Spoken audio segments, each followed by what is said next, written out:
Halo Sobat Kafe Makassar, hari ini kita bakal jalan-jalan ke salah satu coffee shop yang ada di Makassar. Nih, kita bakal ketemu dengan barista profesional dan tanya-tanya gimana sih industri kopi di Makassar. Nah, bagi kamu barista pasti nggak asing lagi dengan orangnya nih. Yuk kita temui orangnya.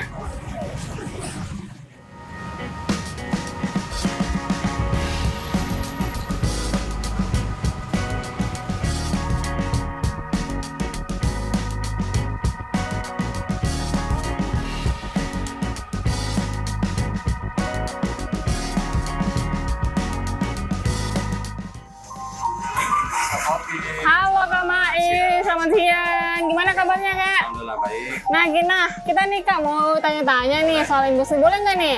Boleh bang. Boleh tanya ya, jadi saya masuk nih. Boleh. Oke Kak Mail.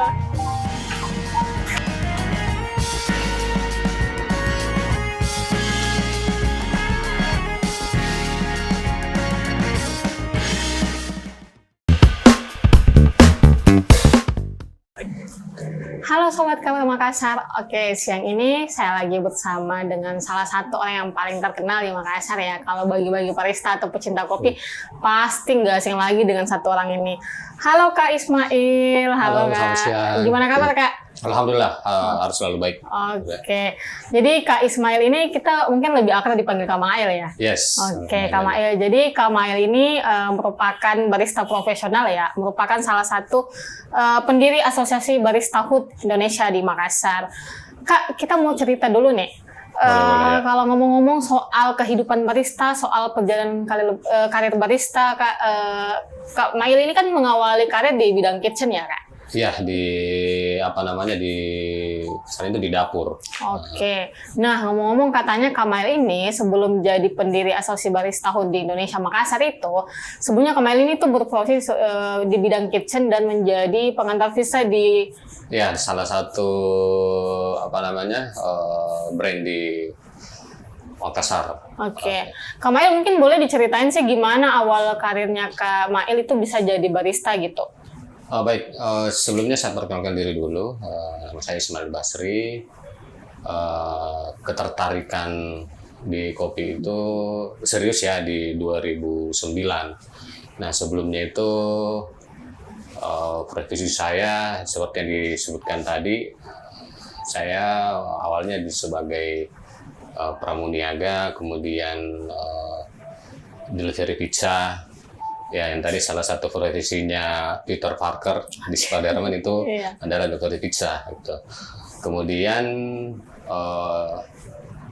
serius di kopi atau mengenal kopi itu di 2009. Gitu. Jadi salah satu franchise yang ada di Indonesia masuk ke Makassar.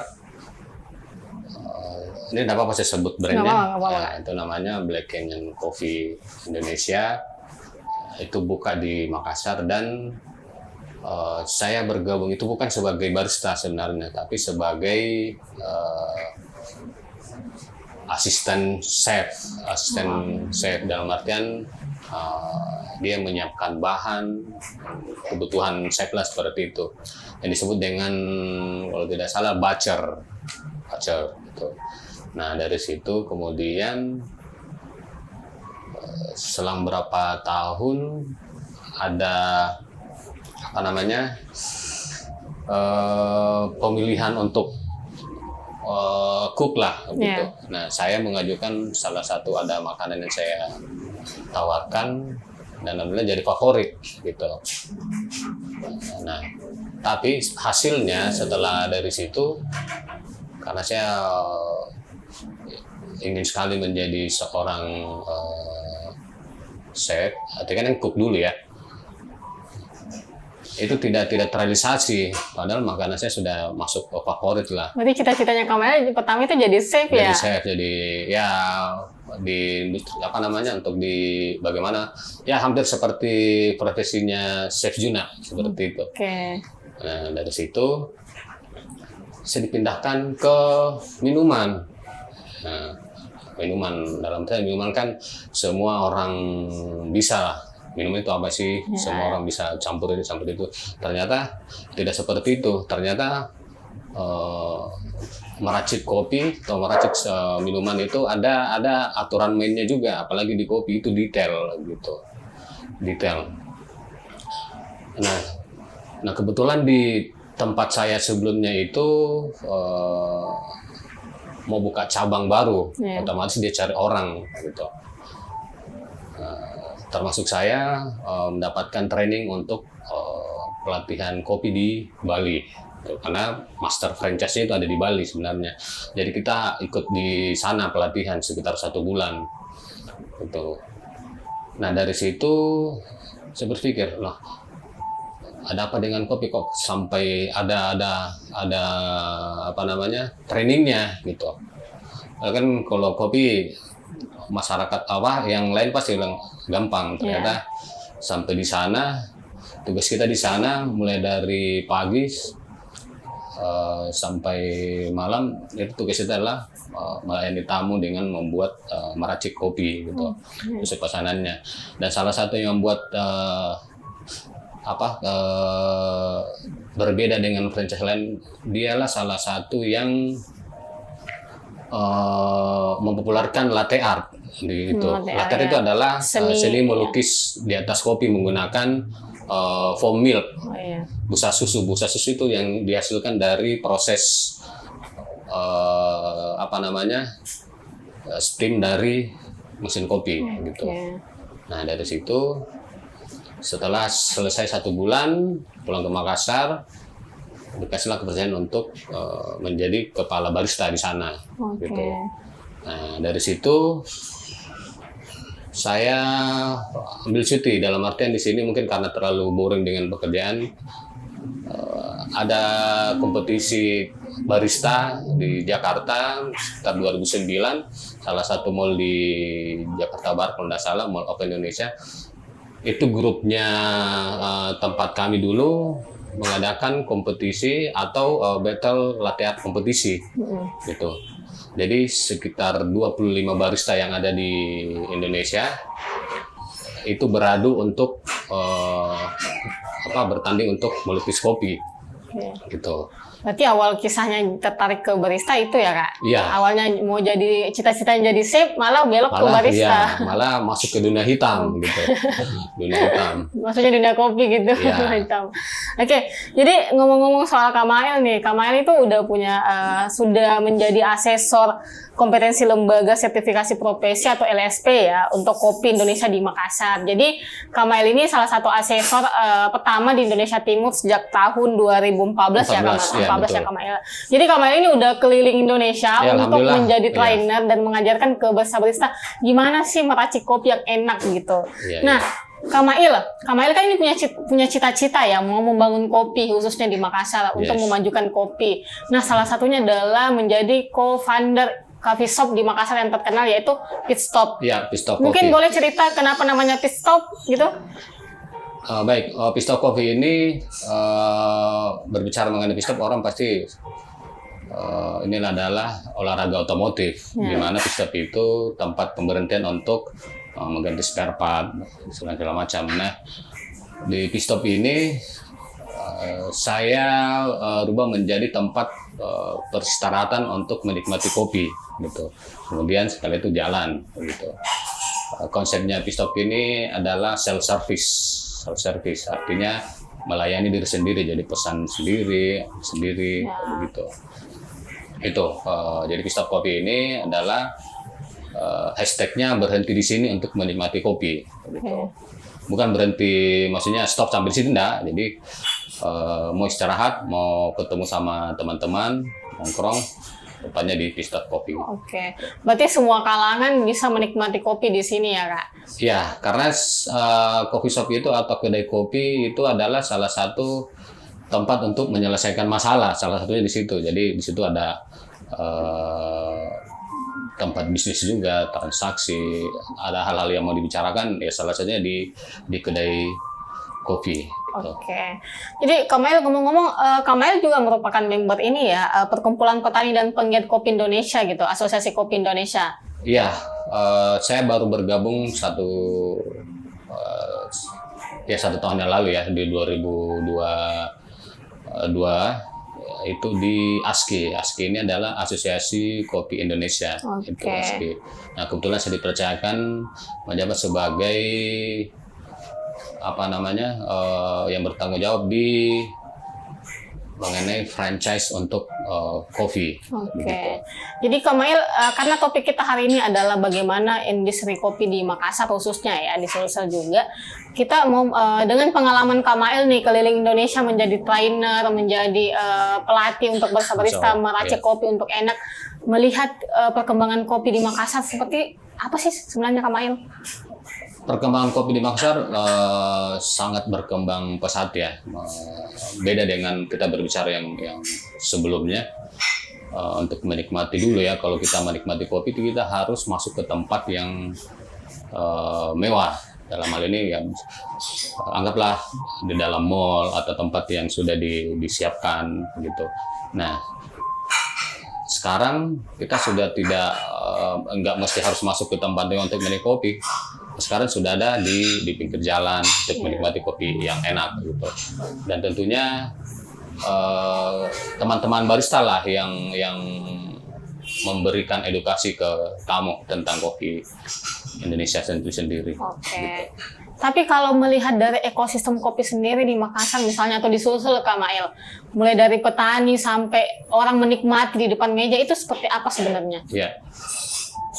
Proses menikmati kopi ini bukan hal yang mudah ya, gitu. Karena kenapa? Perjalanan kopi mulai dari ditanam sampai jadi secangkir kopi itu melalui proses yang sangat panjang, gitu. Sangat panjang.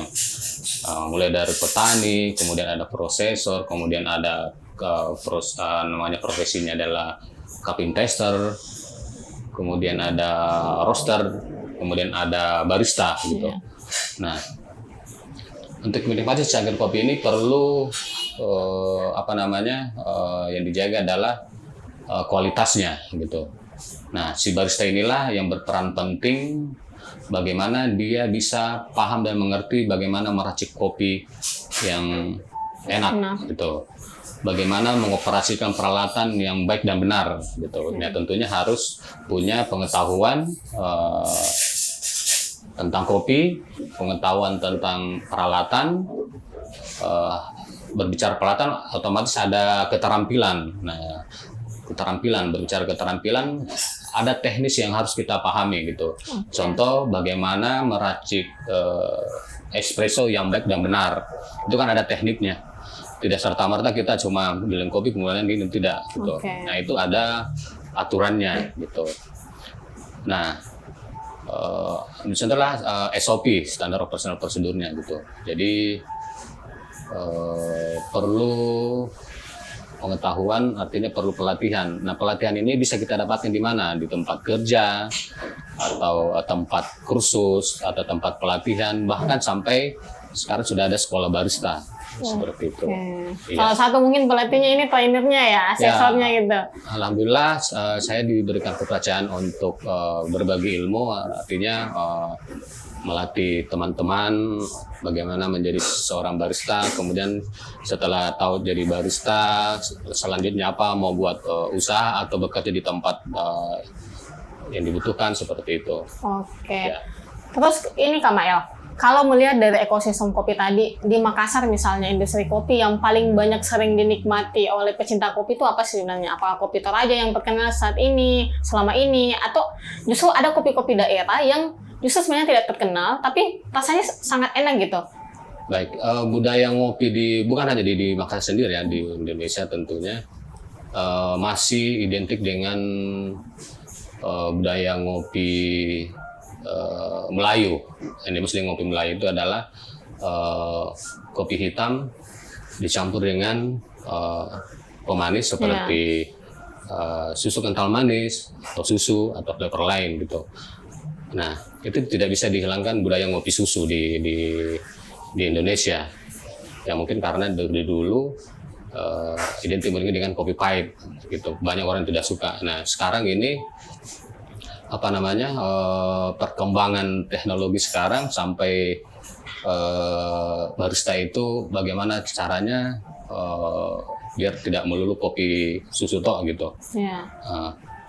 Bagaimana caranya menarik yang tidak suka kopi akhirnya ngopi, akhirnya kita memberikan edukasi tentang bagaimana meracik kopi yang enak gitu, sampai orang yang tidak suka kopi menikmati kopi itu akhirnya tertarik seperti itu. Berarti barista ini wajib berkreasi gitu ya? Harus. Barista itu harus cerewet sebenarnya. Cerewetnya di tanda kutip produk ya. Jadi barista mampu menceritakan perjalanan kopi. Bahkan sampai ada barista yang bisa menyampaikan ini petani kopinya ini gitu. Tapi tidak mesti seperti itu ya.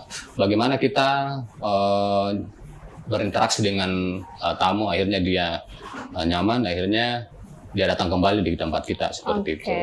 Berarti barista ini tuh punya peran penting gitu untuk meningkatkan industri kopi di Makassar. Betul. Nah, menurut Kamail, menjadi barista yang punya ideal seperti apa sih idealnya seorang barista untuk bisa meningkatkan industri kopi misalnya? Ya, kembali lagi barista itu adalah profesi yang sangat seksi ya. Dalam hal ini profesi yang sangat boleh dikatakan hampir sama seperti profesi pramugari.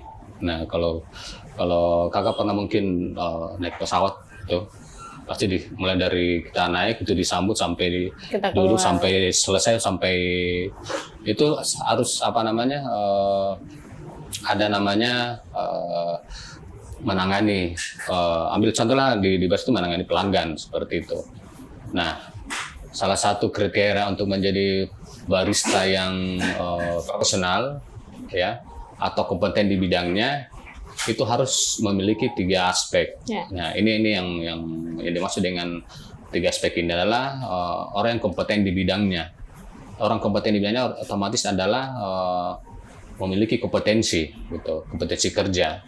Nah, kompetensi yang dimaksud dengan kompetensi di sini adalah kemampuan seseorang atau individu yang menguasai 3 aspek. Nah, aspek pertama itu harus berpengetahuan, kemudian berketerampilan, kemudian punya sikap kerja atau sopan santun yang baik. Gitu. Nah, tiga hal inilah yang harus dimiliki oleh seorang barista. Gitu. Yang paling penting sebenarnya adalah attitude-nya dulu, attitude. Gitu. Nah, kurang lebih seperti itu untuk menjadi seorang barista yang profesional. Gitu. Oke, Kamail. Jadi sebenarnya untuk jadi barista yang baik itu punya keterampilan ya, khususnya di bidangnya gitu, pengetahuan yang tinggi dan sebagainya. Nah, salah satunya adalah Kamail juga merupakan asesor ya, kompetensi lembaga profesi. Itu kan merupakan sertifikat untuk trainer terutama di bidang profesi barista. Nah, Kamail sebenarnya sertifikat sebagai asesor itu seperti apa sih sebenarnya? Baik, asesor ini adalah orang yang melakukan asesmen terhadap ACC. Ambillah contoh untuk di profesi barista, teman-teman yang ini kan sebenarnya sertifikasi barista ini adalah haknya barista yang harus diambil gitu. Akan tetapi berbicara hak, teman-teman mungkin karena masih punya kesibukan, belum sempat bisa ambil sertifikat gitu, tapi sangat disayangkan kalau hak itu tidak kita ambil gitu. Nah, asesor inilah yang menguji barista. Tentunya asesor ini adalah orang yang memang dipercayakan oleh negara ya melalui lembaga terkait. Jadi sistem ini dikeluarkan oleh BNSB, Badan Nasional Sertifikasi Profesi, melalui lembaga terkait yang LSP ya, Lembaga Sertifikasi Profesi, di mana tugasnya adalah menguji teman-teman barista. Dan salah satu syaratnya adalah punya pengalaman minimal 1 tahun sebagai barista untuk kita uji. Gitu. Gitu. Berarti semacam lisensi gitu ya? Iya, lisensi. Gitu. Dan ini berlaku 3 tahun. Dan yang menguji pun ini bukan abal-abal ya, karena betul-betul langsung dari negara yang memberikan. Gitu. Nah, tentunya untuk menjadi seorang asesor harus memiliki sertifikat teknis sebagai barista. Sertifikat teknis dari barista, dan ini sudah masuk di berdasarkan Undang-Undang Permen 2000 itu semua tenaga kerja harus memiliki kompetensi gitu. Oke, Kak Mail. Jadi, Nah, selanjutnya kita mau dengar nih Kak Mail. Menurut Kak Mail sendiri sebagai seorang asesor ya, melihat perkembangan barista termasuk dari dulu masih ada kedai kopi sampai coffee shop sekarang, itu bagaimana sih perannya barista dalam memajukan industri kopi? Mulai dari kedai-kedai kopi yang kecil sampai coffee shop yang sudah menjamur di Makassar ini. baik. Yang saya harus sampaikan ke teman-teman barista di sini bukan hanya meracik kopi talk saja ya. Yeah. Jadi menjadi seorang barista itu sebenarnya kan barista adalah owner di suatu kafe, suatu usaha. Nah, owner inilah yang bisa ini kan setiap hari ketemu dengan tamu, problemnya seperti apa. Nah, jadi saya anggap juga barista ini adalah seorang dokter. Nah, kenapa saya katakan seorang dokter? Anggaplah coffee shop itu adalah rumah sakit. Berbicara rumah sakit ada dokter, ada pasien. Pasiennya apa? Adalah tamu. Pasien ini kan macam-macam. Ada yang keluhannya lah ya, gitu. Nah, si barista ini harus tahu dosisnya, dosis apa yang cocok buat tamu, gitu. Kita juga tidak memaksakan untuk kamu harus minum kopi, enggak gitu. Karena kan di barista selain kopi ada non alkohol juga ya, maksudnya di sini ada teh, ada coklat, ada minuman bersoda, tentunya bukan alkohol gitu. Jadi barista harus mampu mengarahkan tamu, gitu, pelanggan. Ya tentunya dengan memberikan pelayanan yang baik dan benar, begitu. Nah, Kak Mail, kalau dari melihat perspektif masyarakat sendiri, gimana sih sebenarnya masyarakat tahu tentang kopi, jenis kopi, dan tahu bahwa ini kopi Toraya gitu, ini kopi Pinrang, ini kopi Inrekang misalnya. Apakah masyarakat sekarang khususnya Makassar ya, apakah mereka memang sudah lebih tahu atau lebih mengenal kopi yang mereka nikmati, atau masih awam gitu, atau sekedar menikmati doang gitu? Iya. Jadi di sini berperan penting adalah si barista. Barista memberikan edukasi ke tamu-tamu, memperkenalkan bahwa kopi Indonesia itu tidak kalah dengan kopi di luar. Bahkan di Indonesia ini cukup terkenal dengan single origin mulai dari Sabang sampai Merauke gitu. Nah, ambil contoh di Makassar saja, di Sulawesi ya, tepatnya di Sulawesi Selatan. Kalau dulu kan terkenal Toraja, Kalosi. Nah, teman-teman di barista, apalagi di ASK ya. ASK itu kan perkumpulan pelaku industri kopi, mulai dari petani, prosesor, coffee roasting, master kopinya gitu ya, sama barista gitu. Nah, tentunya mereka punya kopi dalam arti, ambil contoh di Enreka ada Kalosi. Kemudian di gua ada Malakaji, kemudian di Bantaeng, gitu. Banyak lah biji-biji kopi di Indonesia, termasuk di Makassar, yang mau dibilang cukup tidak kalah dengan kopi-kopi luar gitu. Jadi kopi itu tidak melulu kopi Jawa, kopi Bali, gitu, Sulawesi.